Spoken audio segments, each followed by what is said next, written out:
The river runs quiet now, the frantic splashing of hooves and the metal clash of iron having faded into a stillness that feels heavier than the battle itself.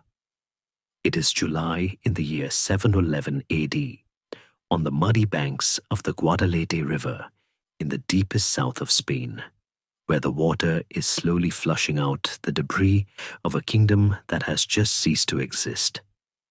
Close your eyes and stand there on the marshy bank.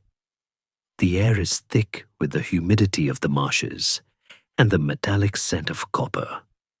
Yet the overwhelming sensation is not one of violence, but of a profound, confusing absence. There is a horse standing near the water's edge, its coat matted with mud, its breathing ragged and loud in the silence. It is a magnificent white stallion named Aurelia, a beast bred for royalty, bearing a saddle encrusted with gems that catch the dying light of the sun. But the saddle is empty. We look down into the sucking mud of the riverbank, where the reeds sway gently in the evening breeze, indifferent to the catastrophe that has just altered the trajectory of the world. There is no body here. There is no king lying broken upon his shield, no final dramatic tableau of a monarch breathing his last words to a faithful servant. There is only a pair of golden boots. They are heavy ceremonial boots, woven with gold thread and studded with pearls and rubies, sinking slowly into the silt. One lies on its side, half submerged.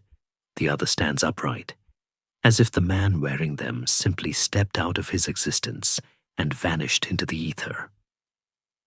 These are the boots of Roderick, the last king of the Visigoths, and they are the only proof remaining that he was ever here at all. The silence that hangs over this field is the silence of an empire waking up to realize it has been orphaned. Before you get comfortable, take a moment to like the video and subscribe, but only if you genuinely enjoy what I do here. Let me know your city and local time in the comments so we can see where everyone is listening from.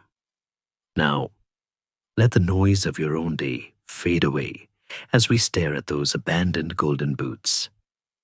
They represent the ultimate mystery of this story, a vanishing act that historians still argue over today. Did King Roderick drown in the heavy currents of the river, weighed down by his ornate armor, his body swept out to the Atlantic to be lost forever in the deep? Or did he, as some legends whisper, cast off his royal identity in a moment of shame, shedding his golden boots like a snake shedding its skin, to flee into the mountains of Portugal and live out his days as a nameless hermit, doing penance for the fall of Spain? The truth is lost to the mud, but the consequence is clear. The king is gone. The army is scattered. The Visigothic kingdom, which had ruled Hispania for nearly 3 centuries since the fall of Rome, has evaporated in a single afternoon. To understand the gravity of this silence, we must understand that this was not merely a defeat. It was a disintegration. The soldiers who fled this field did not retreat to regroup. They ran because there was nothing left to fight for. The structure of their society had not been conquered from the outside so much as it had simply stopped working. It is a moment of historical vertigo, where the map of Europe is being redrawn in real time, yet the ink has not yet dried. As the sun dips below the horizon, casting long, bruised purple shadows across the river valley, we can sense the ghost of the old world departing. The Visigoths were the inheritors of Rome, the barbarians who had become the establishment. They wore Roman robes, spoke a dialect of Latin, and worshipped in great stone basilicas.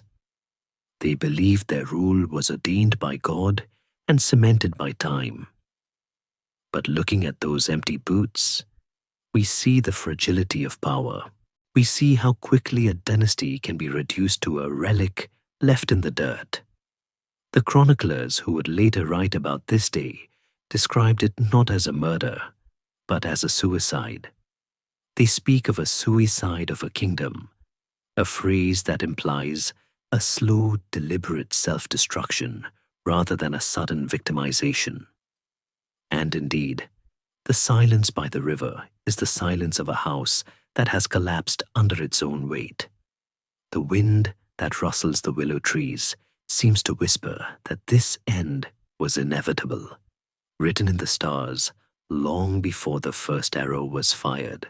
We are standing in the wreckage of a civil war that bled the country dry, leaving it hollowed out and brittle. The empty saddle of Aurelia the horse is a testament to a throne that was never secure.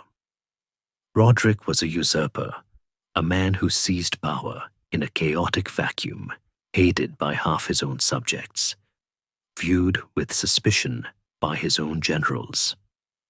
When he rode into this battle, he was leading men who secretly wished for his downfall, men who looked across the battlefield not at enemies, but at potential liberators.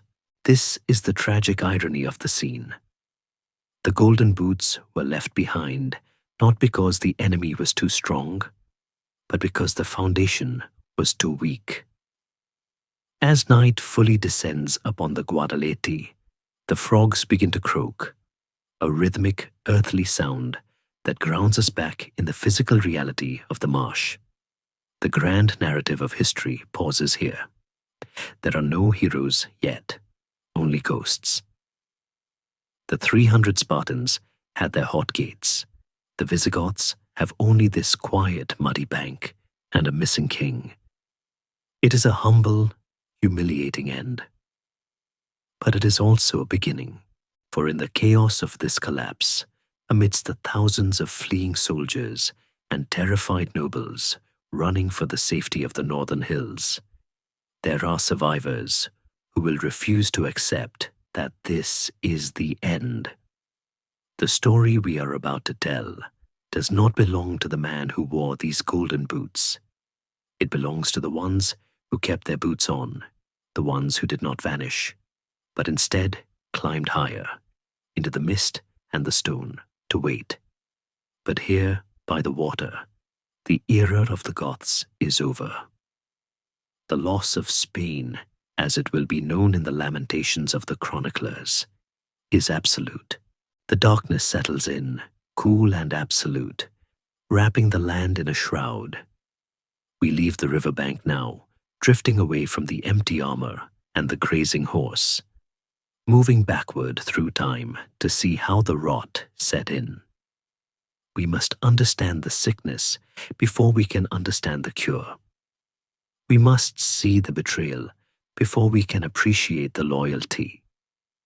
The camera of our mind pulls back, leaving the boots to sink slowly into the history of the earth as we turn our gaze toward the palaces of Toledo, 1 year earlier, where the suicide of the kingdom truly began. The air in the palace is not fresh like the river. It is stale with perfume and conspiracy. The stone walls echo with whispered plots rather than the clash of steel. It is here, in the year 710 AD, that the seeds of the disaster at Guadalete were sown. The kingdom was a beautiful rotting fruit, golden on the outside, like Roderick's boots, but black and soft within. The nobility was fractured, the people were overtaxed and exhausted, and the crown itself was a prize to be stolen rather than a burden to be borne. We drift through the corridors of this doomed court, seeing the faces of men who would sell their country for a momentary advantage. We see the envy in their eyes, the greed in their grasping hands. It is a tragedy of Shakespearean proportions played out on the Iberian Peninsula.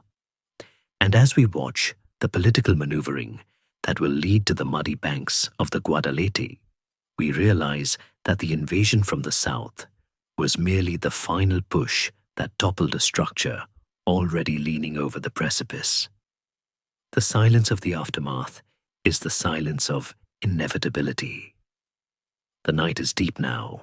The stars above Spain look down on a land in transition, indifferent to the names of kings or caliphs. The golden boots have disappeared beneath the surface of the mud. The water flows on, cleansing the land, preparing the stage for the next act. A new wind is blowing from the south, warm and carrying the scent of spices and sand, a wind that will change everything. But in the north, the mountains are waiting. They are old, patient, and unforgiving. They have seen empires rise and fall before. And they know, as the river knows, that while kings may vanish, the land remembers. The story is just waking up.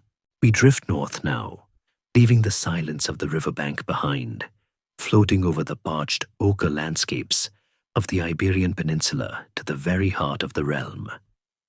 We arrive at the great city of Toledo, the Urbs Regia, the royal city, perched high on a granite hill and encircled by the Tagus River like a stone island in a moving moat.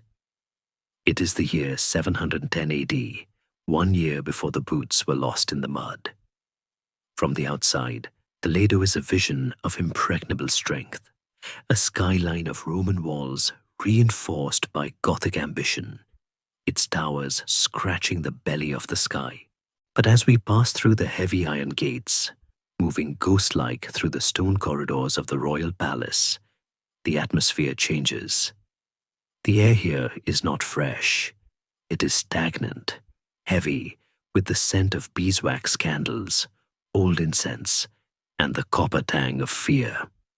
To understand why the kingdom fell so easily, we must look at the crown itself, an object of immense beauty that had become a burden too heavy for any one man to bear. The Visigothic kingdom suffered from a peculiar and fatal political ailment, a systemic weakness that the chroniclers of the time called the morbo gotico, the Gothic disease.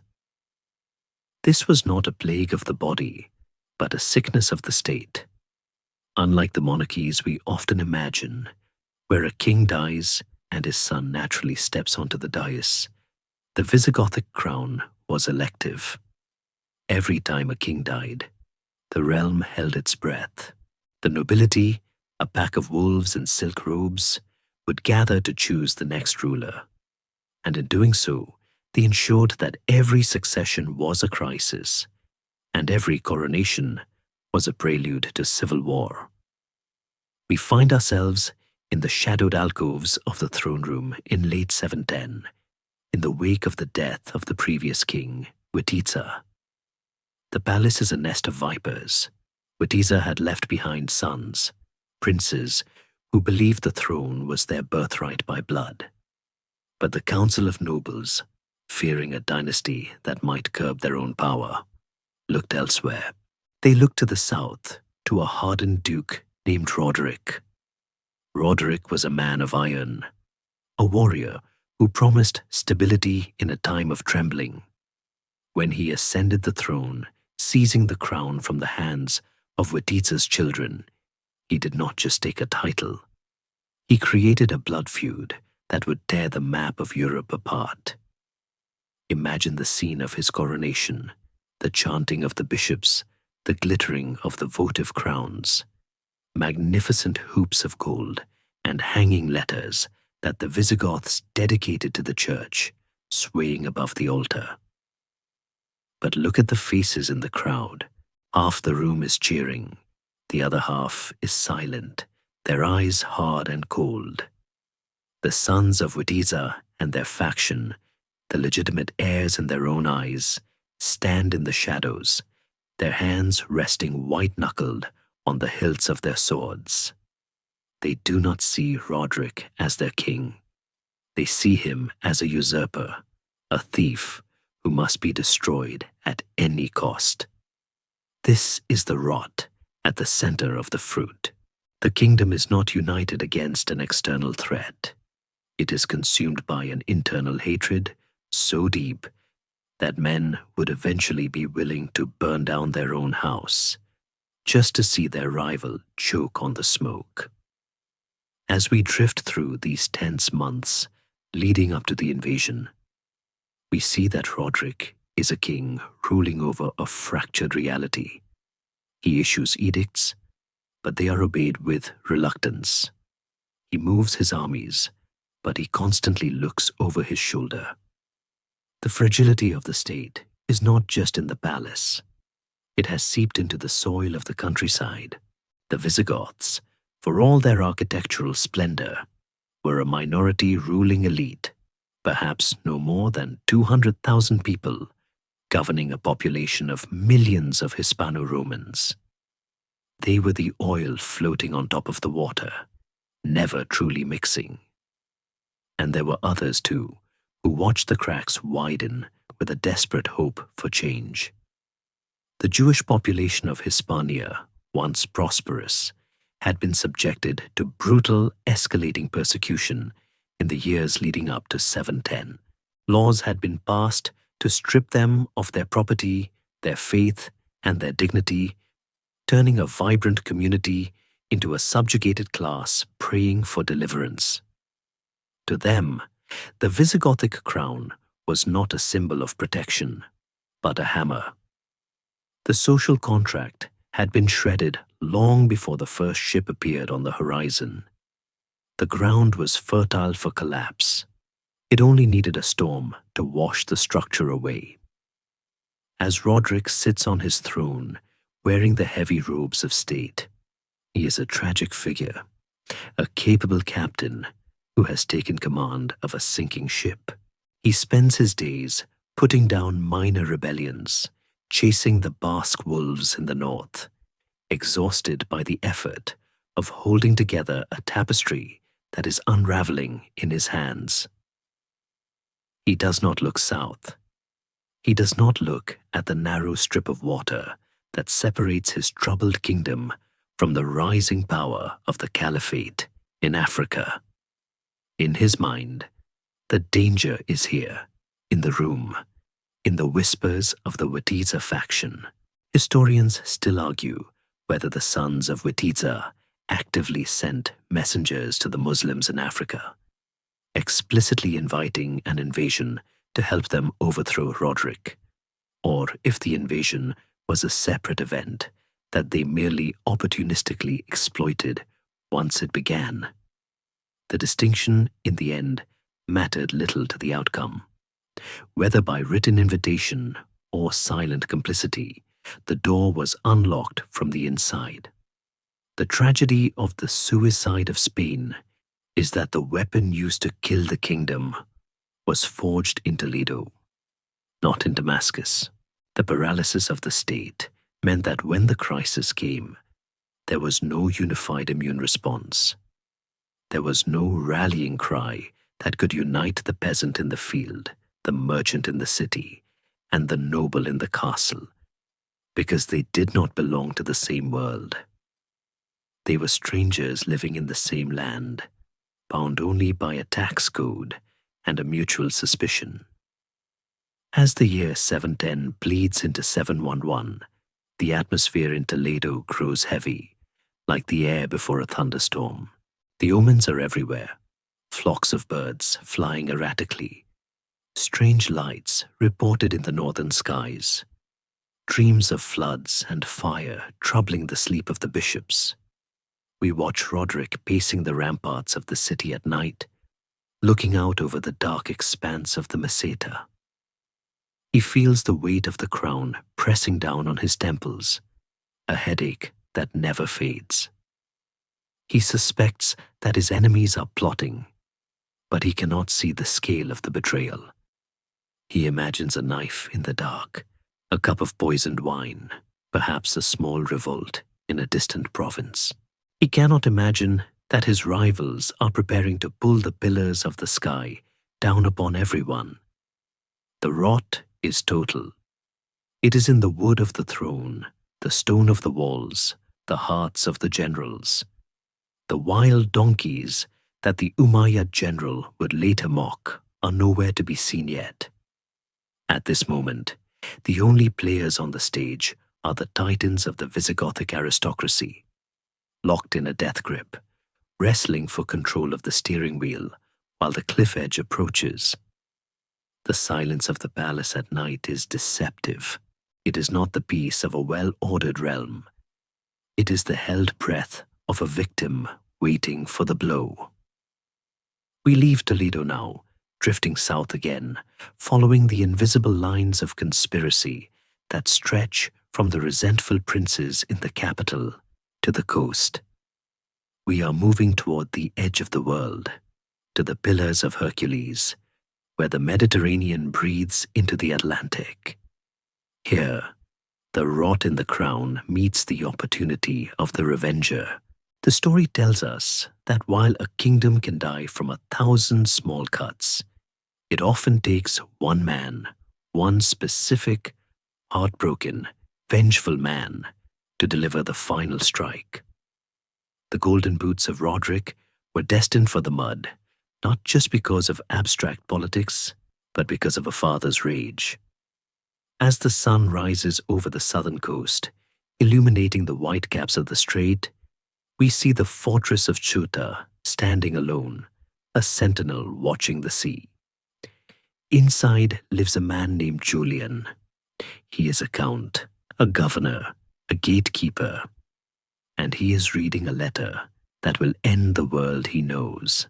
The ink is dry, but the words are burning. The wind picks up, howling through the straits, carrying the salt spray of an ocean that is about to become a highway for history. The crown in Toledo is heavy with rot, but the key to the gate is in Julian's hand, and he is about to turn it. The silence of the night is broken by the sound of waves crashing against the rock, a rhythm of destruction and creation that has no end. We stand now at the very edge of the map, on the southern side of the narrow strip of water that divides the continents, looking north from the fortress of Ceuta. The wind here is relentless, screaming through the Pillars of Hercules, stripping the moisture from your skin and filling your mouth with the taste of salt and ancient dust.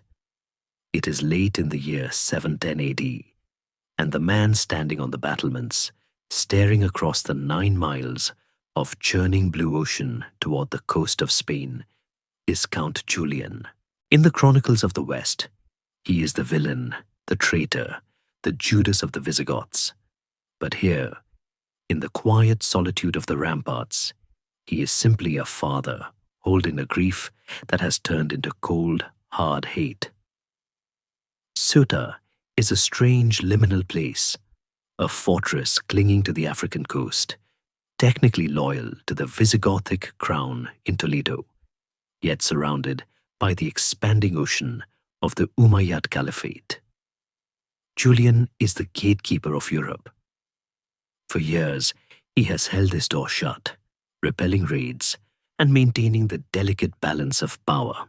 But the lock has been broken, not by an enemy ram, but by a letter from home. The story that has been whispered for centuries, passed down in ballads and fireside tales, tells of Julian's daughter, Florinda, known to history as La Cava. She had been sent across the water to the royal court in Toledo, a common practice for the children of the nobility to be educated in the etiquette of queens and to find a husband worthy of her station.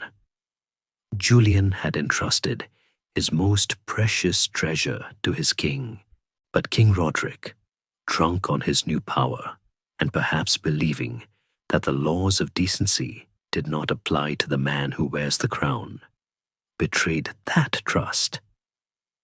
The legends vary on the details. Some say he spied on her bathing in the Tagus River.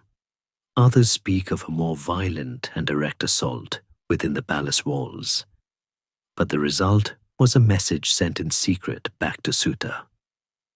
Some say Florinda sent her father a rotten egg wrapped in silk, a symbol that the purity he treasured had been spoiled. Others say it was a simple, weeping letter detailing her dishonor.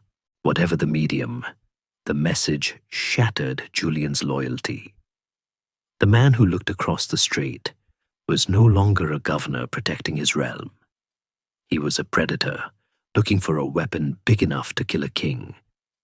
And the weapon was waiting right behind him, in the form of the Umayyad governor, Musa ibn Nusayr. To understand the magnitude of what happened next, we must realize that the Umayyads, for all their prowess on land, were not yet masters of the sea in this region. The strait was a formidable barrier, a treacherous current that protected Spain better than any wall. Musa ibn Nusayr and his brilliant lieutenant, Tariq ibn Ziyad, looked at the green hills of Andalusia with hunger, but they lacked the means to move an army across the water without being intercepted. They needed a bridge. Julian became that bridge. In a series of clandestine meetings that surely must rank among the most consequential conversations in human history, the Christian governor approached the Muslim commander. Imagine the scene, the flickering oil lamps in a tent in North Africa. The tension of two worlds colliding not in battle, but in a business deal. Julian did not just offer safe passage. He offered the logistics of the apocalypse. He provided the intelligence on Roderick's weaknesses, the maps of the southern coast, and most crucially, the ships.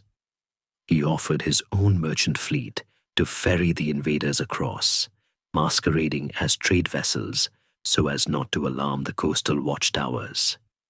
It was a deal born of pure spite, a father burning down the world to avenge his daughter. However, history is rarely as simple as a fairy tale of revenge. Historians still argue whether Julian was actually a Visigoth at all, or perhaps the last Byzantine exarch of Africa, a Roman functionary cut off from Constantinople who allied with the Arabs simply to survive, with the story of Florinda being a later romantic invention to explain a complex geopolitical shift. Yet, the persistence of the story suggests a kernel of emotional truth. Whether motivated by the tears of a daughter or the cold calculus of survival, Julian handed the keys of Europe to Tariq ibn Ziyad. The betrayal began with a test. In late 710, a small scouting force of 400 men and 100 horses crossed the strait on Julian's ships, landing at a place now called Tarifa. They raided, they burned, and they returned laden with spoils and stories of a land rich in olive oil, wheat, and wine, defended by a disorganized and apathetic militia. The test confirmed everything Julian had promised. The Visigothic giant had feet of clay. The wild donkeys were not yet in the picture. The only animals that mattered now were the horses being loaded onto the boats in the spring of 711.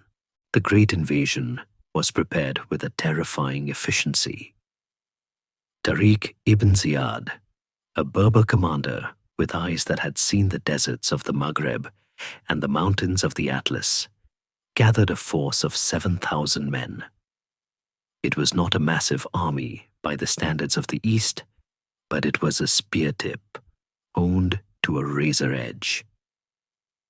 On a night in late April, under the cover of a darkness that felt complicit in the act, the fleet launched.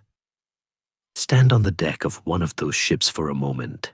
Feel the swell of the Atlantic meeting the Mediterranean, the rhythmic creaking of the timber, the suppressed breathing of thousands of men and horses cramped in the hold. There is no turning back. The water hisses against the hull, whispering the end of an era. Count Julian's sailors, men who knew these waters by heart, guided the enemy of their faith toward the shores of their homeland. It is a moment of profound cognitive dissonance. As the limestone massif of Gibraltar, then known as Mons Calpe, looms out of the mist like a crouching lion. The history of Spain holds its breath. Tariq stepped onto the beach near the great rock that would forever bear his name, Jabal Tariq, the mountain of Tariq, Gibraltar. The legend says that upon landing, Tariq ordered his own ships to be burned, telling his men, "Behind you is the sea, before you is the enemy. You have no escape but in your valor." While scholars debate the literal truth of the burning ships, the spiritual truth is undeniable. They were committed. There was no retreat. And where was King Roderick while the invasion force was unloading its horses and sharpening its scimitars on the beach? He was hundreds of miles away in the north, besieging the city of Pamplona, fighting the Basques, completely unaware that the door to his house had been kicked open. The tragedy of the Visigoths was a tragedy of timing. The warning beacons, if they were lit, were not seen, or the messengers were too slow. By the time the news reached the king that a strange people had landed in the south, Tariq had already secured the bridgehead. The countryside did not rise up to throw the invaders back into the sea. Instead, the local population, exhausted by famine and the exactions of the Visigothic nobility, watched with a passive curiosity. Julian's revenge was working better than he could have dreamed. He had not just let a raiding party in, he had introduced a new gravity to the peninsula. The chaotic feudal gravity of the Goths was being challenged by the unified, zealous gravity of the Umayyad expansion. As Tariq's army began to move inland, moving through the white villages and the dusty roads of Andalusia, the countdown to the Guadalete began. The gatekeeper had done his job. The straits were open, and as the smoke from the encampments rose into the Spanish sky, the old Roman province of Hispania began to suffocate, unaware that it was already dying. The silence of the night is replaced by the call to prayer, rising for the first time over the Iberian soil, a sound that will echo here for nearly 800 years. The prelude is over. The collision is imminent. The heat of July in Andalusia is a physical weight, a heavy, suffocating blanket that presses down on the shoulders of men and horses alike, blurring the horizon in a haze of shimmering distortion. It is into this furnace that King Roderick rides, exhausted, dusty, and desperate. He has raced south from Pamplona, driving his army across the spine of Spain in a forced march that has left his legions gaunt and his cavalry stumbling. Close your eyes and feel the oppression of that summer air. It smells of dry grass, horse sweat, and the impending ozone-sharp scent of violence. It is July 19th, 711 AD. The armies are gathering near a river that history has memorialized as the Guadalete, though historians still argue whether the clash actually took place there or further south, near the Laguna de la Honda, a muddy lagoon that would have bogged down the heavy Visigothic cavalry. But the name of the river matters less than the blood that is about to flow into it. Roderick has gathered a massive host, perhaps 30,000 men, a number that should have been sufficient to crush the invader Tariq, who commands roughly 7,000 to 12,000 troops even after reinforcements. On paper, the Visigothic king holds the advantage. He has the numbers, he has the heavy armor, and he is fighting on home soil. But an army is more than a list of numbers. It is a nervous system, and Roderick's army is suffering from a fatal paralyzed disconnect. As the camps are struck and the battle lines form in the hazy dawn, we must look closely at the formation of the Visigothic line. In the center stands Roderick, resplendent in his royal gear, surrounded by his personal guard, the Fidels. But on the wings, commanding the left and the right flanks, sit the brothers of the late King Wititza, Sisbert, and Opaz. They are there by feudal obligation, but their hearts are full of treason. They have brought their own levies, thousands of men who look to them, not to the king, for orders. In the days leading up to this moment, secret messages have flown between these wings and the camp of Tariq ibn Ziyad. The deal has been struck. The brothers do not intend to fight for the man who stole their inheritance. They intend to step aside. They believe with a tragic naivety that echoes through the centuries that the Muslims are merely raiders, mercenaries who will kill Roderick, take some plunder, and then return to Africa, leaving the throne vacant for the House of Wititza to reclaim. They view this battle not as a war for civilization, but as a convenient assassination plot. They are about to discover that they are unlocking a door they will never be able to close again. The battle begins not with a single dramatic charge, but with skirmishes, a testing of nerves that lasts for nearly 2 days. The air is filled with the buzzing of flies and the whistling of slingshots. But on the decisive day, the trap springs. Roderick orders the advance. You can hear the thunder of hooves, the clattering of the heavy mailcoats, the shout of "God help us" rising from the center. The Visigothic heavy cavalry is a terrifying force, a wall of iron designed to smash through infantry lines. They charge toward Tariq's center, expecting the wings to support them, to envelope the smaller enemy force in a deadly embrace. But the embrace never comes. At the critical moment, when the lines clash and the metal screams against metal, the wings of the Visigothic army do not charge. They stand still, and then, slowly, deliberately, they turn away. Opaz and Sisbert signal their men to disengage, opening the flanks of the royal army like a rib cage being cracked open. Roderick is left exposed, naked to the enemy on both sides. The confusion in the center is absolute. Men look to their left and right, expecting support, and see only the backs of their comrades retreating, or worse, standing by with arms folded. The momentum of the charge dissolves into panic. The Umayyad forces, seeing the betrayal, surge forward with a renewed ferocity. The Berber light cavalry, swift and agile on their smaller horses, swarm around the heavy, lumbering Goths like wasps attacking a beetle. The battlefield turns into a slaughterhouse. The fog of war here is literal. The dust kicked up by thousands of panicked horses creates a blinding cloud in which friend cannot be distinguished from foe. And the only certainty is death. Roderick fights with the desperation of a man who realizes he has been sold.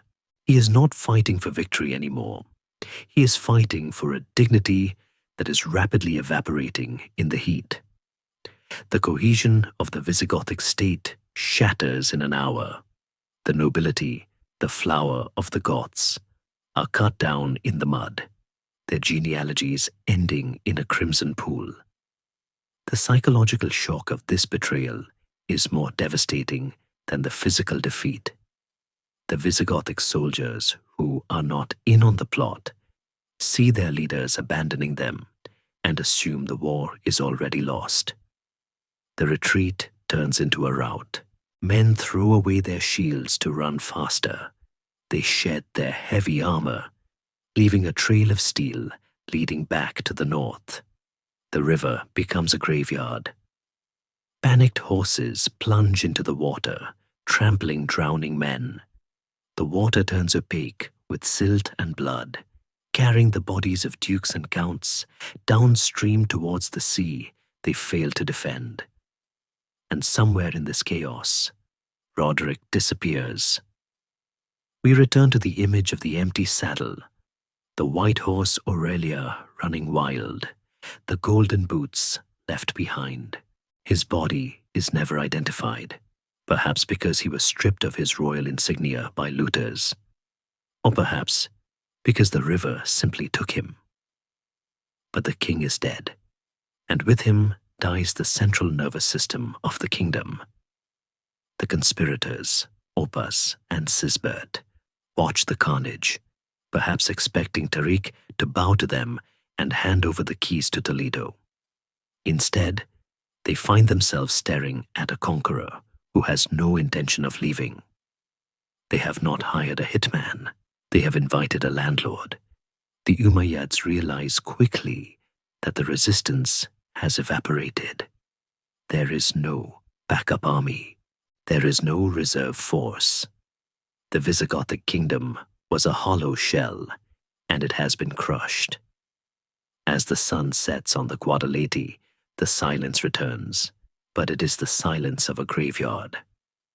The birds of prey begin to circle in the cooling air. The survivors scatter into the twilight, running north, always north, carrying the news that the king is gone and the people of the book are coming. The road to the capital is wide open. There is nothing standing between Tariq and the treasury of Toledo, but open road and terrified peasants. The river flows on, indifferent to the change of masters. It washes away the blood, but it cannot wash away the consequence. The Visigothic era, which began with the sack of Rome, ends here in a muddy field in Andalusia, betrayed by its own princes. The map of Europe has been folded and put away. A new map is being drawn by the light of the moon. And far to the north, in the cool, damp shadows of the mountains, the news has not yet arrived. The peaks of the Picos de Europa are silent, waiting for the refugees who will soon come stumbling into their valleys, bringing with them the story of the river of forgotten kings. The catastrophe is complete. The resurrection is yet to come. The dust of the battlefield has long since settled, replaced by the fine golden dust of construction and the smoke of incense.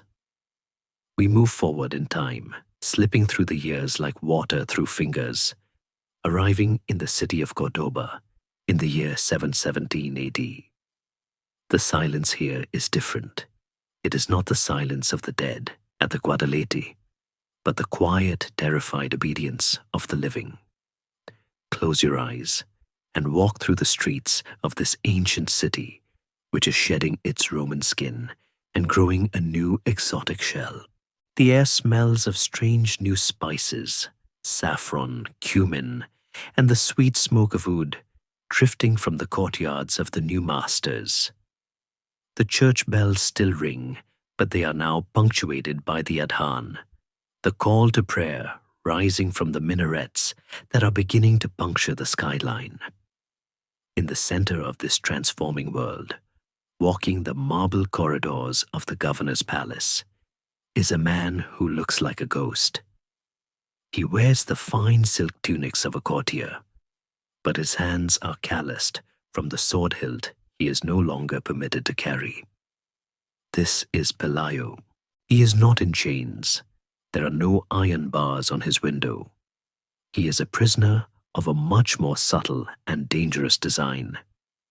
He is a hostage of the state, a domesticated nobleman kept in a gilded cage to ensure the good behavior of his people. The Umayyad conquest of Spain was not just a military tsunami. It was a masterclass in administrative absorption. Within a few short years of the disaster at the river, the Muslims had swept across the peninsula, taking Toledo, Zaragoza, and moving deep into the north. But they did not want to burn the country down. They wanted to tax it. To do that, they needed the cooperation of the old ruling class. And so, men like Pelayo, survivors of the royal bodyguard, High-ranking aristocrats with blood ties to the vanished crown were brought to Cordoba, not to die, but to be neutralized by comfort. Pelayo moves through the palace like a shadow. He watches, he listens. He is a spy in the heart of the enemy, though the enemy believes he is merely a broken pet. He observes the staggering efficiency of the Umayyad machine.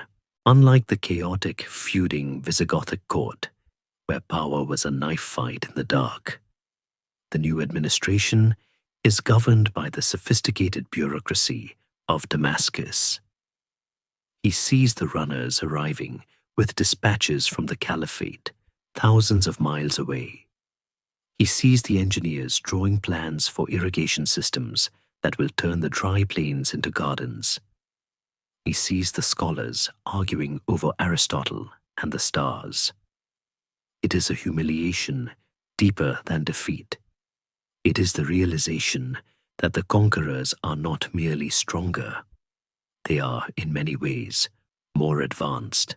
To the Umayyad governors, the Visigoths are barbarians who need to be civilized. They treat Pelayo with a condescending politeness, offering him dates and wine, though they do not drink it themselves, asking him about the hunting in the north, treating him as a curiosity. They call the Christians dhimmis, the protected people, allowing them to keep their religion in exchange for the jizya tax. It is a system designed to kill resistance with kindness and economics. Why fight when you can live in peace, make money, and simply pay a tax? Many of Pelayo's peers have already accepted the bargain. He sees them in the marketplace, wearing Arab robes, speaking a broken version of the conqueror's tongue, their spines softened by the ease of collaboration. They have forgotten the golden boots in the mud. They have forgotten the king. But Pelayo has not forgotten. Every night, he stands on the balcony of his quarters looking north. The city of Cordoba is becoming a city of lights, literally and metaphorically. The streets are paved and illuminated at night, a marvel unknown in the rest of Europe, which is sinking into the gloom of the Dark Ages. But to Pelayo, these lights are the fires of a prison. He feels the weight of his sword arm atrophy. He knows that every day he spends here, eating their food and walking their halls, he becomes complicit in the erasure of his own culture. Historians still argue whether Pelayo was actually related to King Roderick, some claiming he was a cousin or a nephew, others suggesting he was merely a high-ranking officer of the royal guard. But in the grand narrative, his bloodline matters less than his memory. He is the memory of the kingdom. He is the hard kernel of the nut that refuses to be crushed. While the rest of Spain dissolves into the new province of Al-Andalus, Pelayo holds onto a cold, hard knot of rage in his chest. He is waiting for a mistake. He is waiting for the velvet glove to slip, revealing the iron fist underneath. And the mistake, as it always does in stories of empire, comes from arrogance. The governor of the Northern Territories, a man named Munuza, is the face of this arrogance. Munuza is not based in Cordoba. He rules from the city of Gijón on the northern coast. But his influence reaches down to the capital. He is a man who believes that the conquest is absolute, that the Gothic spirit is dead and buried. He looks at the Visigoths not just as subjects, but as property. And his eyes fall upon Pelayo's family. The details drift through the grapevine of the court, whispered by sympathetic servants or delivered in coded messages. Munuza has taken an interest in Pelayo's sister. It is not a request for a political marriage of equals. It is a demand, a seizing of a woman as if she were a piece of land to be annexed. this is the spark. The political becomes personal. The domesticated hostage realizes that there is no safety in submission. The golden cage is still a cage, and now the keeper is reaching inside to take what he wants. Pelayo realizes that the survival of his people cannot be bought with taxes or silence. It can only be bought with blood. The sophistication of Cordoba, the beauty of the mosques, the order of the laws, it all falls away, revealing the raw reality of occupation. He is a stranger in his own land. The lights of the city blur into a haze of fury. He knows he cannot fight them here. Cordoba is too strong, too full of soldiers, too far from the wild places where a man might stand a chance against an empire. He needs terrain. He needs the mountains. The escape is not a sudden explosion of violence, but a quiet disappearance. It requires the cunning of a thief. Pelayo must shed his identity as a courtier. He must leave behind the silk and the soft bed. He must become a nobody. Imagine him in the pre-dawn hours of a morning in 717 AD. The city is asleep, save for the watchmen on the walls and the bakers heating their ovens. The call to prayer has not yet sounded. The Guadalquivir River flows silently past the palace walls, the same water that flows from the north. Pelayo slips out of the side gate, perhaps bribing a guard, perhaps climbing a wall. The legends are silent on the method, only the result. He is gone. He moves quickly, stealing a horse, riding hard before the sun can betray his absence. He is heading for the desert of the Duero, the empty, depopulated buffer zone that separates the settled south from the wild north. He is riding toward the Picos de Europa, the peaks of Europe, those limestone teeth that bite the sky. He is going home, but he is not going back to a castle. He is going back to the mud, to the caves, to the rain. As he rides away from the city of lights, leaving the comfort of the new civilization behind, he is making a choice that seems insane to any rational observer. He is trading a life of luxury for a life of starvation. He is trading peace for a war he cannot possibly win. But as the walls of Cordoba fade into the distance, Pelayo breathes the first free air he has tasted in 6 years. He is no longer a hostage. He is a rebel. And he is carrying the ember of a fire that will burn for 7 centuries.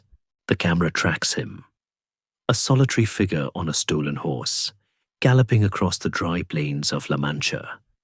A tiny speck against the vastness of the occupied world, heading toward the storm clouds gathering over the mountains.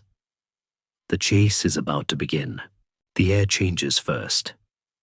As Pelayo drives his horse north, leaving the olive groves and the warm, dusty plains of the Meseta behind, the sky begins to lower itself onto the earth.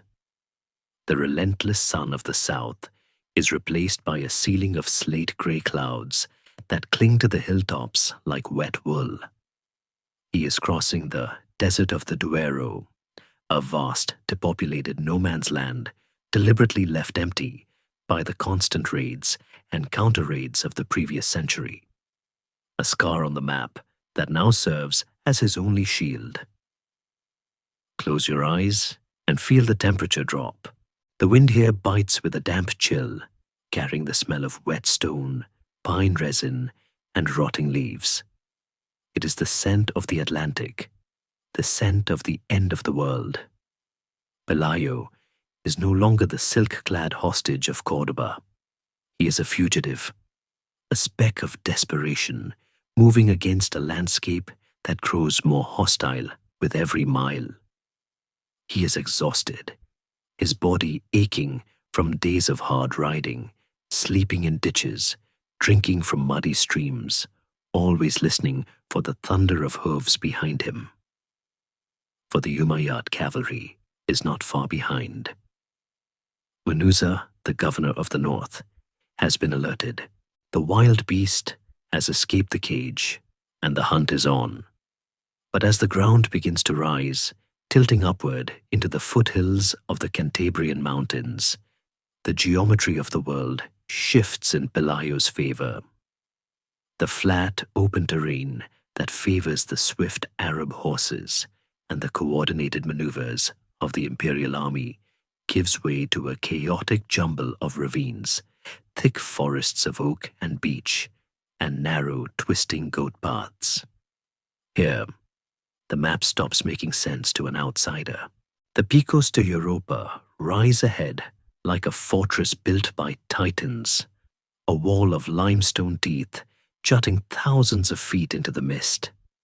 These mountains are not merely high, they are a geological weapon.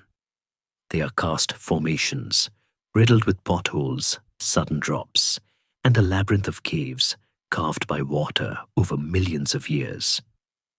To the invader, this landscape is a nightmare of claustrophobia and vertical ambushes. To Pelayo, it is the only armor he has left. He abandons his horse when the path becomes too steep, continuing on foot, clawing his way up the scree slopes, his boots slipping on the wet slate. He is shedding the last vestiges of his nobility, becoming a creature of the rock. The pursuit slows. The Umayyad patrols, accustomed to the open spaces of the desert and the plains, hesitate at the mouth of these dark, dripping valleys. They look up at the peaks shrouded in perpetual fog and see a trap. They turn back, confident that the cold and the wolves will finish what they started. They report to Munuza that the fugitive has vanished into the clouds, gone to die in the wilderness where no civilized man can survive. But Pelayo does not die. He climbs until he reaches the heart of the massif, a place where the silence is absolute, broken only by the sound of water dripping from stalactites and the cry of the golden eagle. It is here, in the shadow of Mount Ausiva, that he finds them. They are not an army. They are the wreckage of a nation. Hidden in the deep valleys, huddled in the mouths of caves like the Cueva de Santa Maria, are the survivors. They are a ragtag collection of refugees, terrified peasants who fled their burning villages, local Asturian mountaineers who have never bowed to any king, Visigothic soldiers who threw away their armor to run faster, and priests guarding the few sacred relics they managed to save from the looting. They are starving, shivering, and broken. They look at Pelayo with hollow eyes, expecting another mouth to feed, another desperate soul to mourn. But Pelayo looks back at them and sees something else. He sees the raw material of resistance. He stands before them, not as a beggar, but as a remnant of the old legitimacy. He carries the bearing of the Toledo court, the steel of the royal guard, and the fire of a man who has seen the enemy up close and knows they can be bled. He speaks to them, his voice echoing off the limestone walls. He tells them of the weakness he saw in Cordoba, the overconfidence, the reliance on collaborators, the fragility of a rule built on fear. He tells them that the mountains are their walls, the gorges their moats, and the caves their castles. Historians still argue whether Pelayo was formally elected king immediately upon his arrival in a traditional Visigothic ceremony, raised on a shield amidst the clashing of swords, or if his leadership was a slow, organic evolution born of necessity. But the emotional truth is that in the damp gloom of that mountain hideout, a coronation of the spirit took place. The refugees stopped being victims and started being rebels. For 4 long years, from 718 to 722, they lived on the edge of existence. They ate honey from the rocks, wild game, and whatever meager crops they could grow on the steep terraces. They raided Umayyad outposts for weapons, striking in the dead of night and vanishing before the dawn like ghosts. They became part of the landscape, learning every cave mouth, every hidden spring, every loose rock that could be dislodged onto a path below. Pelayo drilled them relentlessly. He taught the peasant how to hold a spear, the priest how to bandage a wound, and the mountain clansmen how to fight in formation. He forged a unity that had never existed in the decadent court of Toledo. There was no gold here to steal, no power to envy. There was only the shared will to survive. The kingdom of Asturias, at this point, was nothing more than a few hundred shivering people in a cave, a microscopic speck of defiance on a map entirely painted in the color of the caliphate. To the governors in the south, they were irrelevant, 30 wild donkeys braying in the wilderness. But in the silence of the Picos, the donkey was growing teeth. The mist that hid them also incubated them. The harshness of the terrain weeded out the weak and hardened the survivors into a force that could endure anything. They were waiting. They knew the empire would not ignore them forever. They knew that sooner or later, the sword of Islam would come looking for the infection in the north. And when that day came, Pelayo determined that the mountains would not just hide them. The mountains would fight for them. He chose his ground carefully. He found a specific cave, perched high above a narrow wooded gorge where two rivers met. It was a place where numbers would mean nothing and faith would mean everything. He named it his Alamo, his Thermopylae. He named it Covadonga. The stage was set. The fugitives were ready to stop running. The ghosts were ready to become flesh and iron again. We leave the dripping limestone caves for a moment to stand in the warm, perfumed air of the conqueror's headquarters. It is the spring of 722 AD. We are in the city of Gijón, on the northern coast of Asturias, where the governor Munuza holds court. The atmosphere here is one of absolute suffocating confidence. To understand the mindset of the men gathering around the map tables, you must zoom out, pull the camera back until you see the entire known world. The Umayyad Caliphate is not merely a kingdom. It is a global superpower, a colossus that straddles the earth from the banks of the Indus River in India to the waves of the Atlantic Ocean. It is the largest empire the world has ever seen, eclipsing even Rome in its speed of expansion.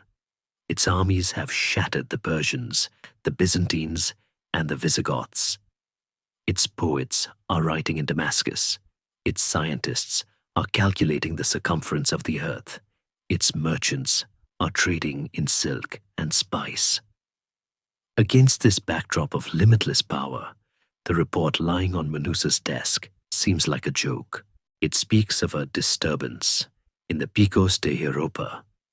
It speaks of a handful of starving men, led by a runaway hostage, hiding in the mist like frightened animals. To Munuza and to the visiting General Alcama, who has arrived from Cordoba to inspect the province, this is not a rebellion. It is a nuisance. It is a few bandits stealing goats. The chroniclers of the time preserved the very words that sealed the fate of the empire in the West.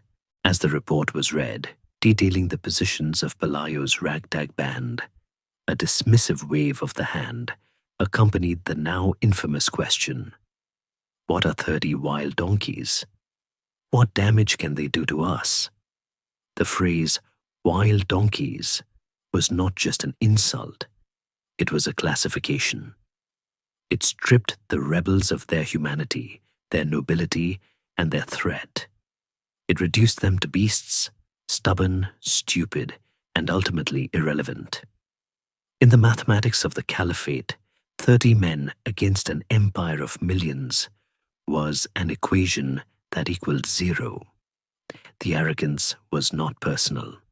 It was structural. It was the blindness of a giant that cannot see the insect about to sting its heel. Historians still argue whether the number 30 was a literal headcount of Pelayo's remaining forces after years of skirmishes and starvation, or a symbolic figure of speech used by the chroniclers to emphasize the divine disparity between the two sides. But the logic of the command tent was clear. This was a mop-up operation. It was a police action designed to flush out a few criminals, cut off their heads, and mount them on the gates of Cordoba as a reminder that the reach of the Caliph is infinite. General Alcamar is given the task. He is a soldier of the old school, a veteran who has likely seen the dust of many battlefields. He does not fear the wild donkeys. He assembles an expeditionary force that by any reasonable standard is overkill, while the medieval chronicles inflate the numbers to hundreds of thousands to heighten the miracle.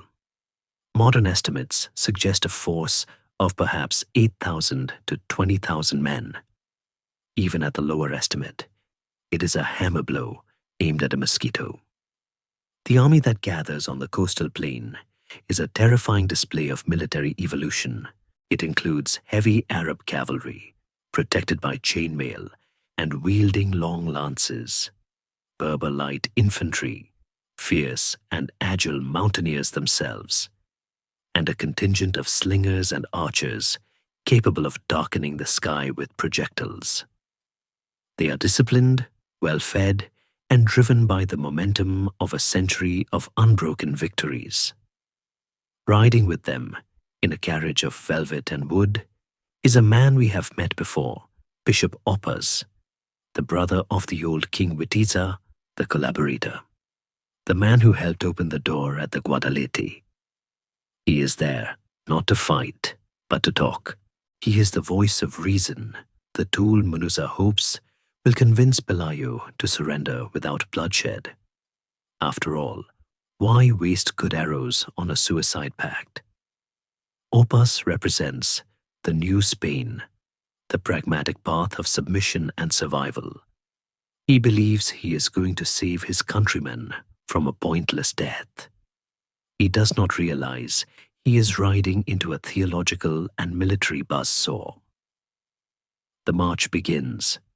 The column of soldiers stretches for miles, a glittering serpent of steel winding its way inland from the coast.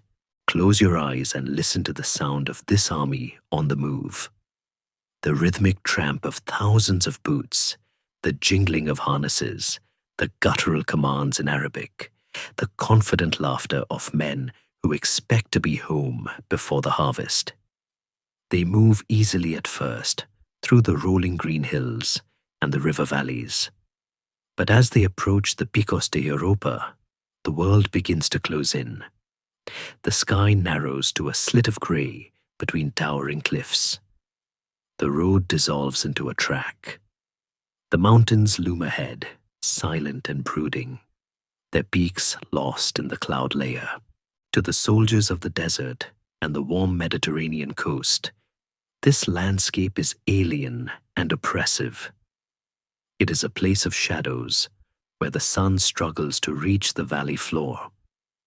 The horses grow nervous, their ears twitching at the sound of distant rockfalls. The air grows cold and damp, seeping into the bones. The terrain channels them, funneling the mighty army into a single predictable path. They are walking into the throat of the beast, but they trust in their numbers. What can a few men in a cave do against a legion? Alcama pushes them forward, impatient to be done with this glorious chore. He ignores the tactical nightmare of the terrain because he does not believe there will be a battle. He believes there will be a surrender or a massacre. He cannot conceive of a scenario where the donkeys bite back. The intelligence reports, if there are any, are flawed. They do not tell him that the donkeys have spent 4 years turning this valley into a kill box. They do not tell him that the mountains are not empty. They are watching, high above the winding column, on the ridge lines hidden by the canopy of ancient oaks and the swirling mist. Eyes are tracking every step. The rebels are there, ghosts in the grey, counting the banners, measuring the speed of the advance, whispering the news back to the cave. The trap is set. The mouse has lured the elephant into the ravine. As the vanguard of the Umayyad army rounds the final bend and sees the holy cave of Covadonga hanging like a swallow's nest on the cliff face ahead, a hush falls over the ranks. It is a dead end. There is nowhere left to go but up into the teeth of the rock. The general signals the halt. The bishop adjusts his robes. The silence of the gorge is heavy, amplifying the sound of the river Ausiva rushing below. It is the deep breath before the scream. The wild donkeys are waiting, and the empire is about to learn the price of its arrogance. The silence that descends upon the gorge is not the silence of peace. It is the silence of a held breath.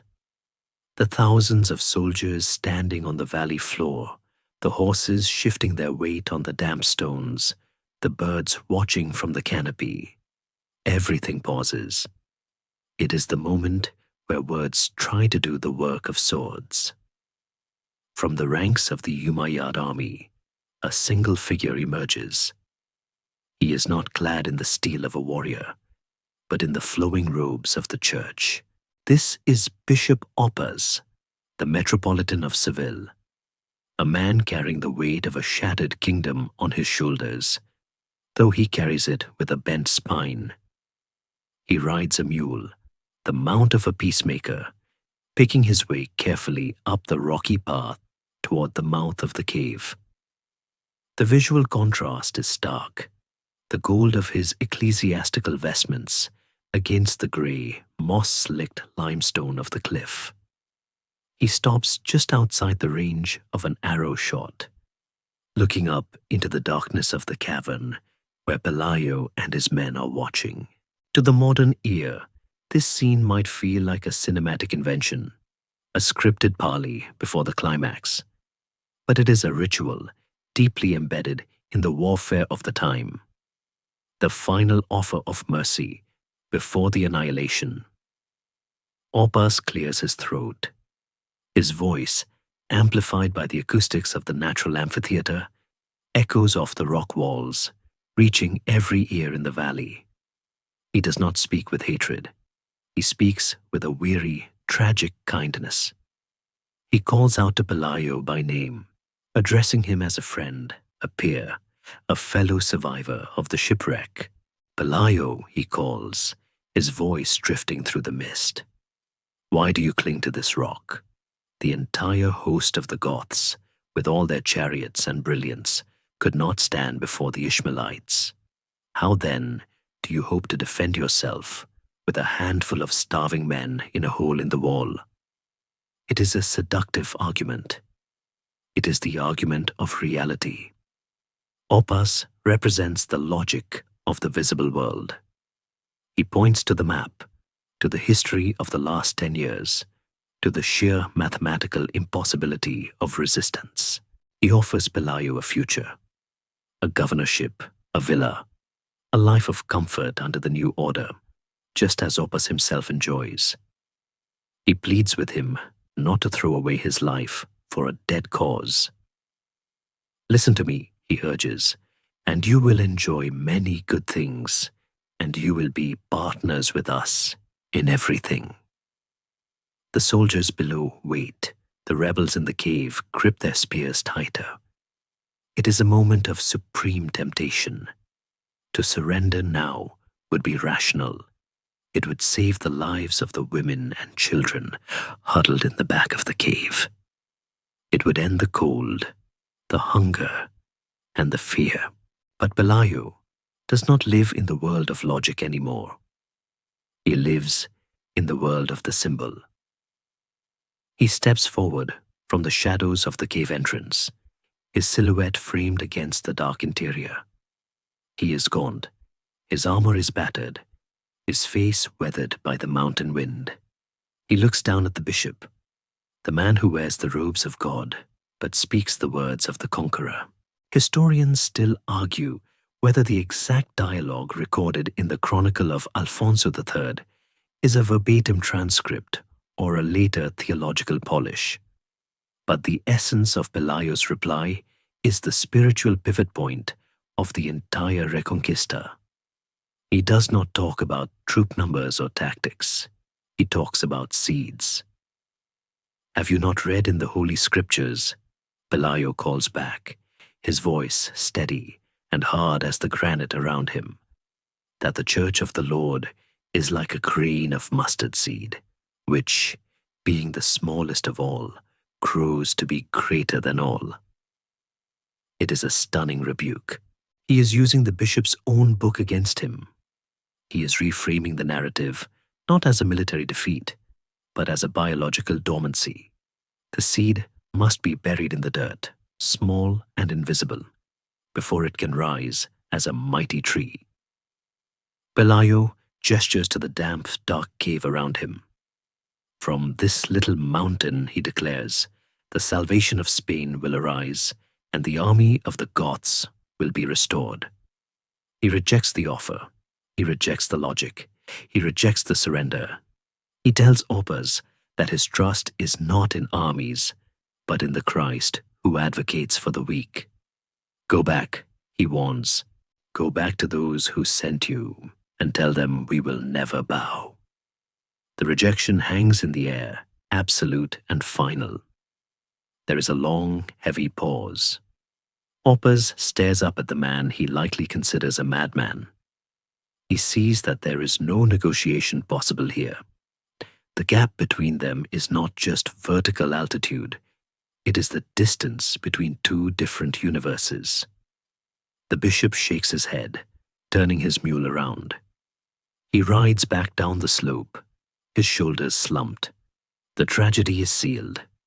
He returns to General Alcamar, who is waiting with an impatient scowl. "What did the wild donkey say?" the general asks. Oppas sighs, his voice heavy with the knowledge of what must come next. "He is hard," the bishop reports. "He will not listen. There is nothing left but the sword." The mood in the valley shifts instantly. The pretense of diplomacy evaporates. Alcama raises his hand, and the machinery of war begins to turn.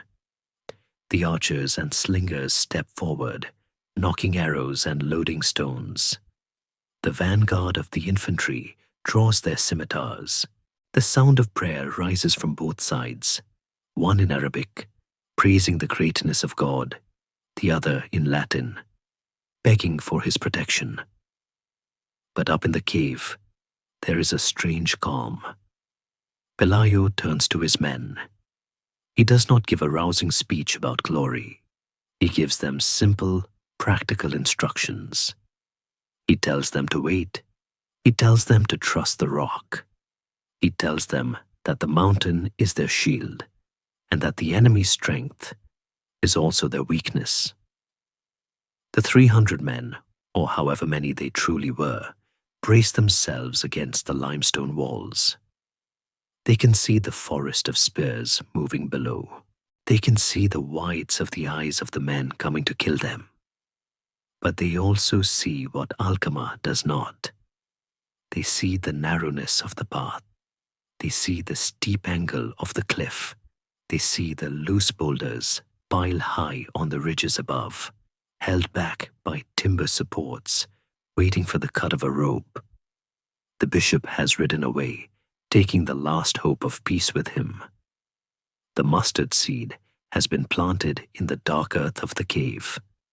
Now, it must be watered with blood. The first arrow flies, arching high into the grey sky. A tiny dark scratch against the mist, seeking the heart of the rebellion. It is followed by another, and then 1,000 more, a darkening cloud of death, rising from the valley floor. The talking is over. The miracle is about to begin. The air in the gorge instantly transforms from a quiet mist into a screaming storm of iron and wood.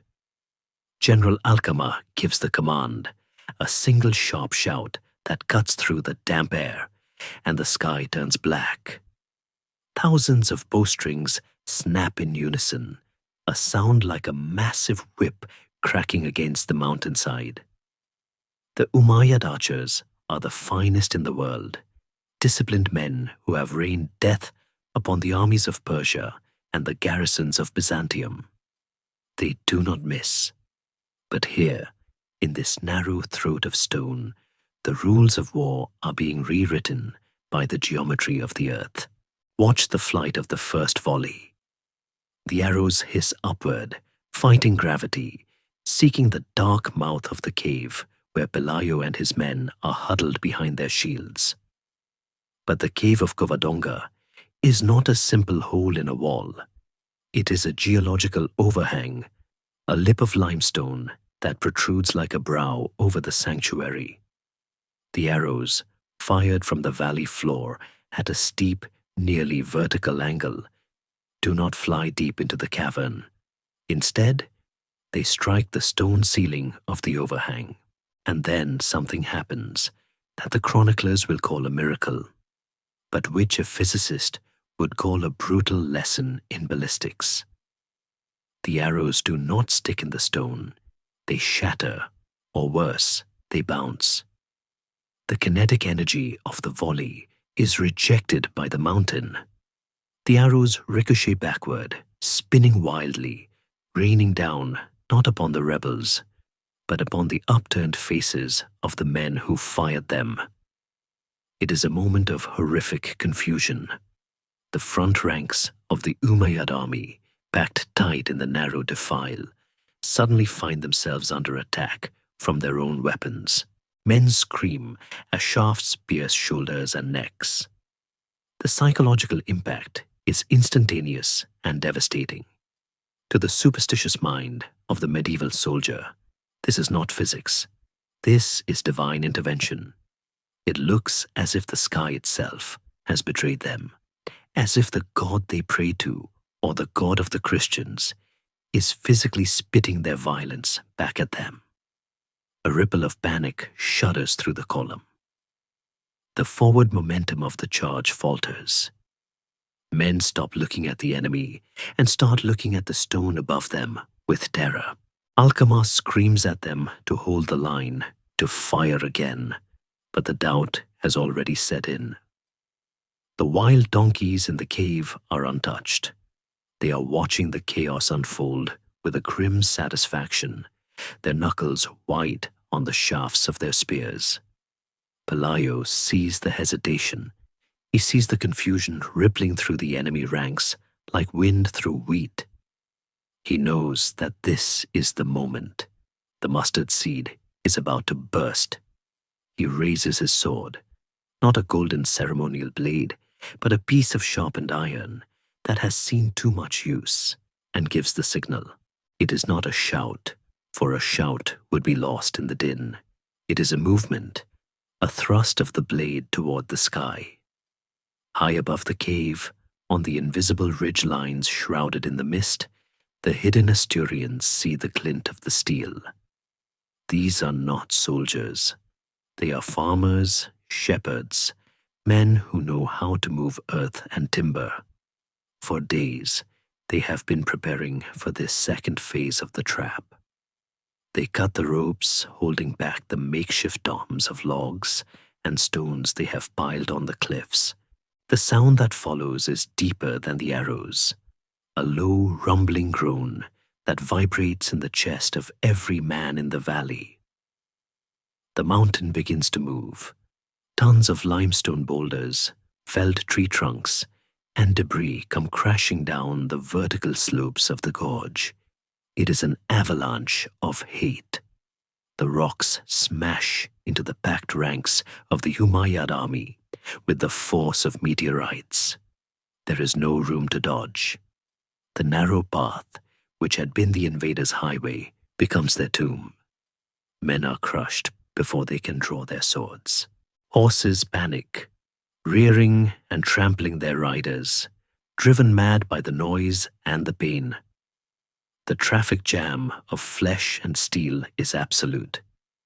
The rear of the army is still pushing forward, unaware of the carnage at the front, compressing the mass of men into a suffocating crush where they can neither fight nor flee.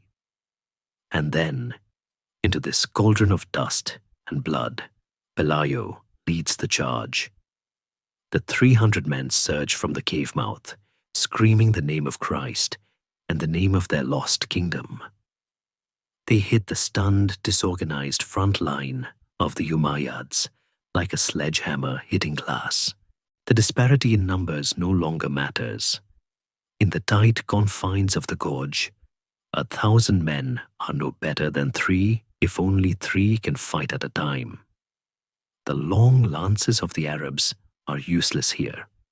There is no room to couch them or swing them. The fight becomes a brawl of knives, rocks, and desperation. The Visigothic veterans, fighting with the fury of men who have lost everything and have nothing left to lose, carve a path through the elite guard. They are not fighting for territory. They are fighting for the right to exist. Pelayo is in the thick of it, a whirlwind of violence, cutting down anyone who stands between him and the general. Alcama, the man who mocked them as donkeys, finds himself trapped in a nightmare.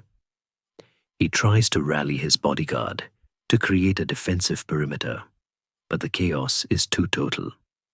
The wild donkeys have become wolves. The legendary invincibility of the Umayyad army, a reputation built on decades of unbroken conquest across 3 continents, shatters in the mud of a damp Spanish valley. Alcama falls. Historians still argue whether he was killed by Pelayo's own hand in a moment of poetic justice, or if he was simply dragged down by the anonymous mob of furious mountaineers, his identity lost in the scrum. But his death sends a shockwave through the survivors. The head of the snake has been cut off. The panic turns into a rout. The army that had marched in with such arrogance now tries to turn around, but the path is blocked by their own dead and the debris of the avalanche. The retreat is a horror show of trampling and terrified scrambling. They drop their weapons, their loot, their banners. They run blindly, seeking any way out of the trap, scrambling up the steep slopes only to be picked off by the Asturians waiting in the trees. The Bishop Oppas is captured, dragged from his mule and thrown into chains, a living symbol of the failed collaboration. The Battle of Covadonga is effectively over, but the killing is not. The gorge is silent again, save for the groans of the dying and the rushing of the river, which is now running red, carrying the blood of the empire down to the sea. The miracle of the arrows has been followed by the miracle of the sword. The impossible has happened. The static map of the conquest has been punctured. But for the fleeing survivors, the nightmare is not finished. They have escaped the cave, but they have to cross the mountains to get home. And the mountains are not done with them yet. The narrative of history has pivoted on a single hour of violence. The mustard seed has cracked open the stone. The survivors of the slaughter at the cave do not stop to mourn their dead.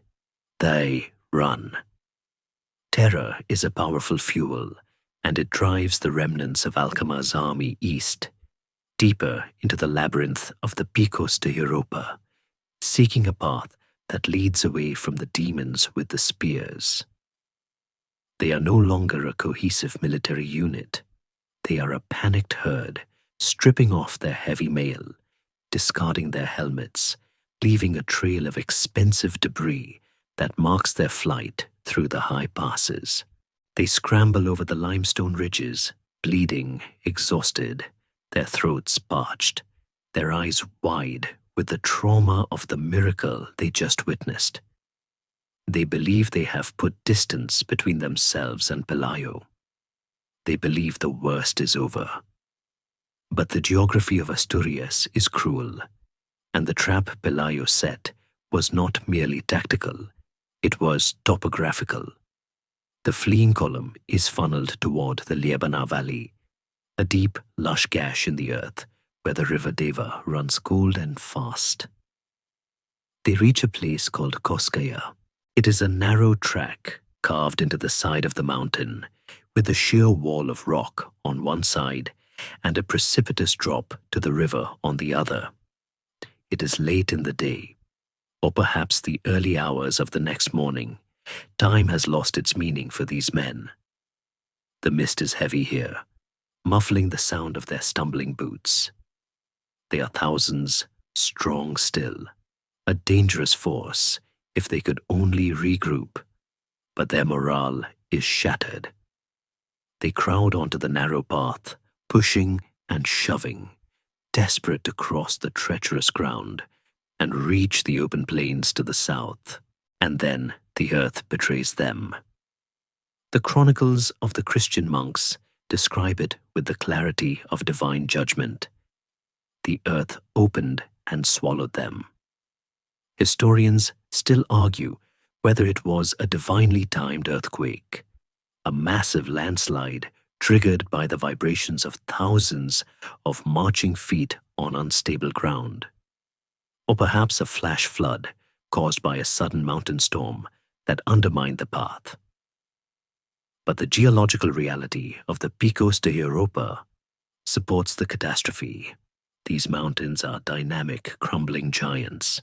As the bulk of the retreating army crowds onto the most fragile section of the slope, a sound begins, a deep, daring groan that seems to come from the center of the planet. It is not the sharp crack of an arrow, but the dull, nauseating sound of structural failure. The birds fall silent, the horses stop, their nostrils flaring, sensing the shift in the ground beneath their hooves before the men do. And then, the mountain moves. It is not a slide, it is a shearing.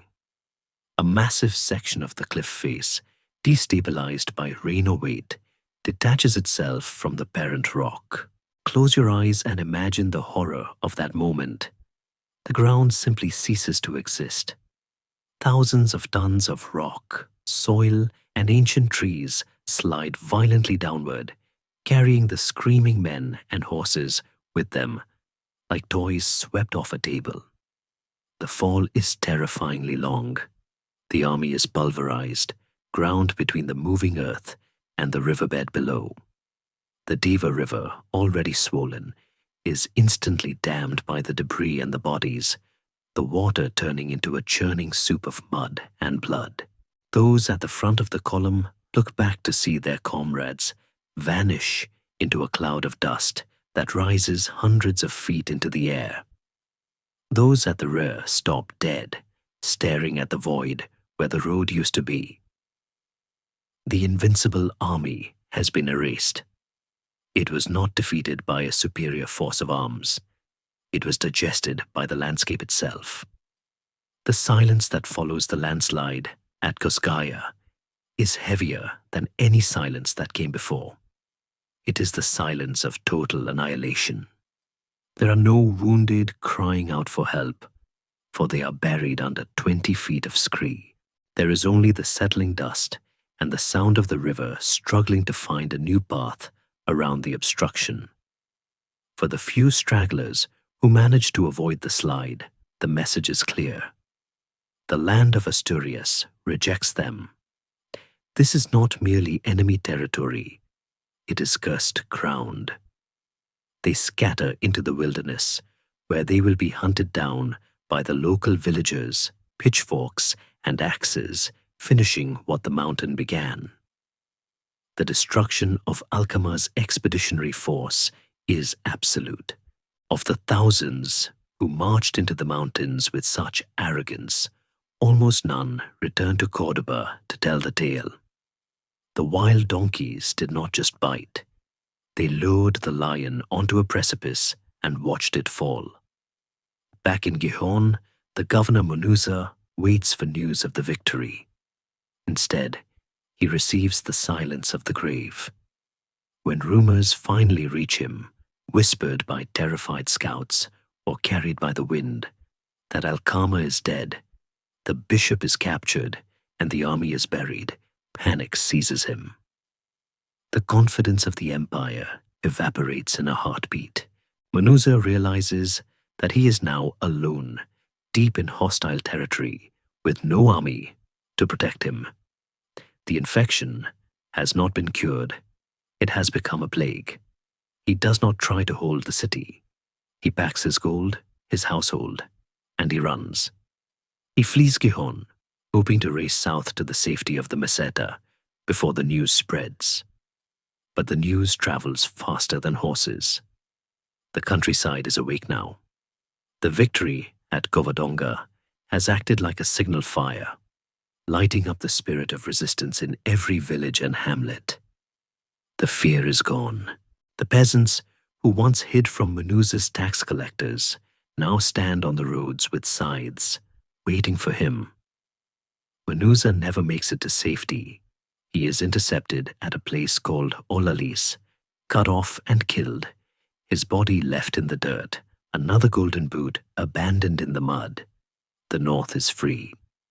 In the valley of the Deva, the dust slowly settles over the mass grave at Koskaya. The river eventually breaks through the dam of bodies and rock, washing the evidence away toward the sea. But the memory of the event sears itself into the consciousness of the region. For the Christians, it is the confirmation of their covenant. God fought for them. The mountains fought for them. The impossible survival of the mustard seed was protected by the very earth of Spain. For the Umayyads, it is a bewildering, terrifying check on their expansion. It is the first time the wave of Islam has hit a rock it cannot erode. They will write it off in their histories, downplaying the skirmish, calling it a minor affair involving 30 donkeys. But they will never truly return to these peaks. The psychological barrier has been erected. The Picos de Europa have become a wall that stretches up to heaven. The survivors of Covadonga, standing on the heights and watching the dust clouds settle over Koskaya, know that the immediate danger has passed. They are tired, they are bloodied, but they are alive. And more importantly, they are no longer refugees. They are the masters of the mountain. The camera pans over the silent, broken landscape of the landslide, where the armor of the dead glints faintly through the settling dirt, and then moves back up through the clouds, to the cave where it all began. A new ceremony is about to take place. Not a funeral, but a beginning. The rain returns to the valley of Covadonga, as it always does in Asturias. It is a soft, persistent drizzle that blurs the edges of the world, washing the blood from the stones and cooling the heated iron of the swords. The shouting has stopped. The adrenaline that fueled the miraculous charge and the terrifying pursuit has finally burned itself out, leaving behind a profound, aching exhaustion. Close your eyes and stand in the clearing near the cave entrance. The air smells of wet earth, ozone, and the metallic tang of victory.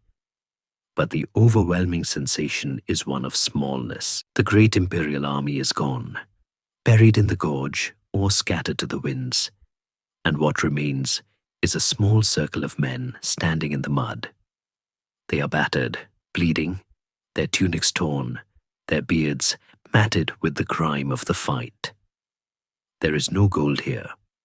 There are no trumpets, no silk tapestries, no incense swinging in silver censers. Compared to the glittering coronation of Roderick in the great basilicas of Toledo, This gathering looks like a meeting of beggars. Yet, the air is thick with a gravity that Toledo never possessed. The men look at Pelayo, not with the suspicious eyes of courtiers weighing a political bet, but with the fierce, burning devotion of men who have looked into the abyss and been pulled back by a single hand. It is time to make it official. It is time to name the thing they have just created. The ceremony that follows is raw and ancient, stripping away the veneer of Romanized civilization to reveal the old Germanic bones of the Visigothic culture. They do not look for a throne. There is no furniture here, only the rocks of the Picos. Instead, 4 of the strongest warriors step forward. They lower their shields that are hacked and splintered from the morning's violence, and lock them together to form a platform. Pelayo steps onto this surface of wood and leather. It is unstable, shifting slightly under his weight, a perfect metaphor for the kingdom he is about to inherit. The men heave, lifting him up, raising him above their heads. This is the levatio, the raising on the shield, the oldest form of election the tribes knew before they ever learned the word majesty. As Pelayo rises above the sea of upturned faces, he does not look like a monarch of the known world. He wears no crown, perhaps only a simple circle of bronze or a wreath of oak leaves twisted together by a soldier. His robe is a rough woolen cloak, heavy with rain. But as the cheers rise from the throats of the survivors, a ragged guttural roar of Pelagius Rex, the transformation is complete. The hostage of Cordoba is dead. The king of Asturias is born. It is a coronation in the shadows, performed in the armpit of the world, unnoticed by the great powers of the age. In Damascus, the caliph does not know this is happening. In Rome, the Pope is unaware. To the outside observer, this is a non-event, a minor tribal ritual in a forgotten wilderness. But the camera of history zooms in, recognizing that this is the pivot point. Historians still argue whether Pelayo viewed himself as the legitimate successor to the Visigothic kingdom of Toledo, a neo-Gothic restoration intended to reclaim the entire peninsula, or if he was merely a local warlord, a leader of an indigenous Asturian resistance that had never truly accepted Visigothic rule in the first place, now simply borrowing the title for legitimacy. The debate is academic. The reality was survival. As Pelayo stands on the shields, looking out over the misty valley, he knows that he is not ruling a nation. He is ruling a lifeboat.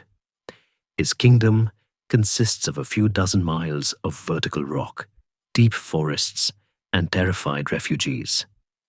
His treasury is the loot they have stripped from the Umayyad dead. His palace will not be the marble halls of the south, but the village of Cangas de Onais, a hamlet of stone huts by the river, where the bridge is made of wood and the wind blows through the walls. Yet, there is a purity in this poverty.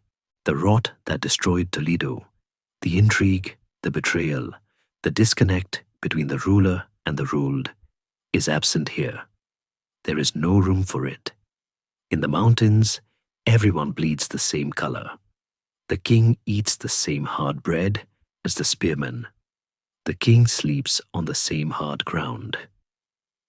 The social contract has been rewritten by necessity. This new kingdom is a democracy of the desperate, bound together by the absolute knowledge that if they let go of each other's hands, they will drown. As Pelayo steps down from the shields, his boots sinking into the wet grass, he feels the weight of the crown more heavily than Roderick ever did. Roderick lost a kingdom that was given to him. Pelayo must build one from scratch. He begins the work immediately. There is no time for feasting. The victory at Covadonga was a miracle, but miracles do not plant crops or build walls. The defense must be solidified. The passes must be guarded. The news must be spread to the other valleys that there is a free flame burning in the north, calling the lost sheep home. We watch the transition of the seasons in this high, wild place. Winter comes early to the Picos. The snow seals the passes, turning the kingdom of Asturias into an island of white. This isolation is a blessing. It gives the seed time to root. While the Umayyads in the south are distracted by internal revolts in Africa and further campaigns into France, campaigns that will eventually lead to their own defeat at Tours a decade later, Pelayo's kingdom breathes. It grows. It is a slow, quiet growth, like moss covering a stone. Families emerge from the caves and begin to rebuild the ruined hamlets. Church bells, silent for years, ring out again in the thin mountain air, their sound echoing off the cliffs, like a heartbeat returning to a stopped chest. Pelayo marries his son, Favila, to a local chieftain's daughter. He marries his daughter, Ermesinda, to Alfonso, the son of a neighboring duke. He is knitting the fractured tribes together, using marriage instead of swords to create a fabric that will not tear. He is creating the Austur-Leonese identity, a hard, stubborn culture defined by its resistance. The atmosphere of these early years is one of twilight vigilance. They live with one eye always turned south, watching the horizon. They know the giant might wake up again. But the giant is wounded, and the psychological barrier of Covadonga holds. The story of the battle grows in the telling, becoming a shield stronger than any stone wall. It whispers to the Christians in the south that resistance is possible. It whispers to the Muslims that the north is haunted. Pelayo rules for 15 years after the battle. They are years of quiet consolidation, of holding the line. He does not launch a grand crusade to retake the south. He is too wise for that. He knows that his task is simply to keep the candle lit, to cup his hands around the flame so that the wind of history does not blow it out. As we walk through the muddy streets of Cangas de Onís in the twilight of his reign, we see a king who has grown old in armor. He sits on a wooden bench outside his modest hall, watching the river Sella flow past. He looks tired, but his eyes are clear. He has done the impossible. He has turned a suicide into a birth. The golden boots of Roderick are long gone, buried in the mud of the Guadalete, symbols of a vanity that perished. Pelayo's boots are covered in the dust of the mountains, worn and cracked, but they are standing on the free soil. The night settles over the mountains, peaceful and cold. The stars come out, the same stars that looked down on the disaster at the river, now looking down on a new beginning. The lineage has been forged. The anchor has been dropped. The ship has stopped drifting.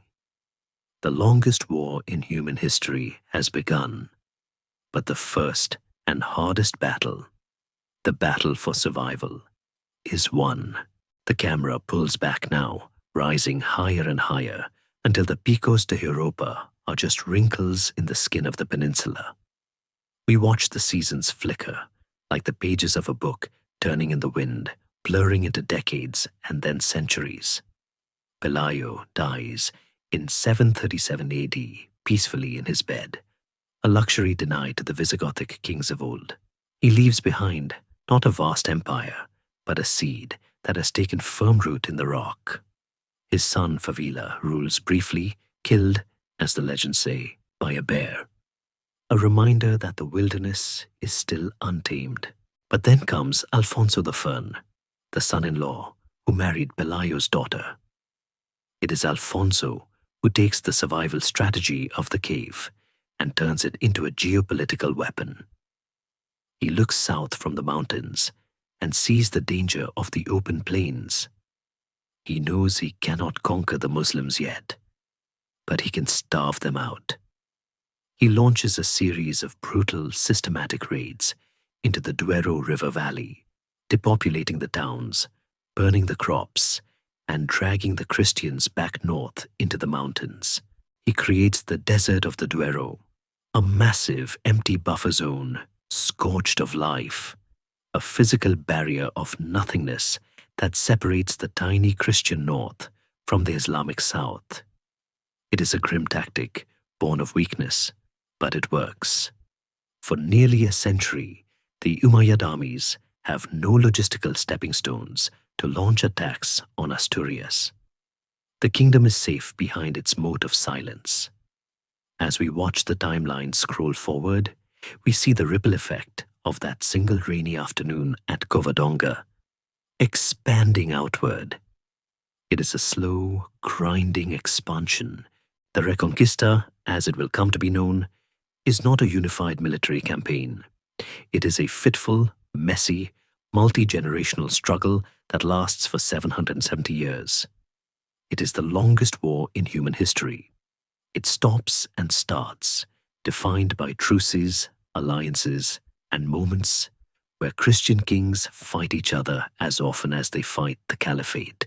Historians still argue whether the concept of the Reconquista was a conscious project in the minds of men like Pelayo and Alfonso, a deliberate mission to restore the Visigothic monarchy, or if it was a later invention of nationalist historians looking backward to create a destiny that didn't exist at the time.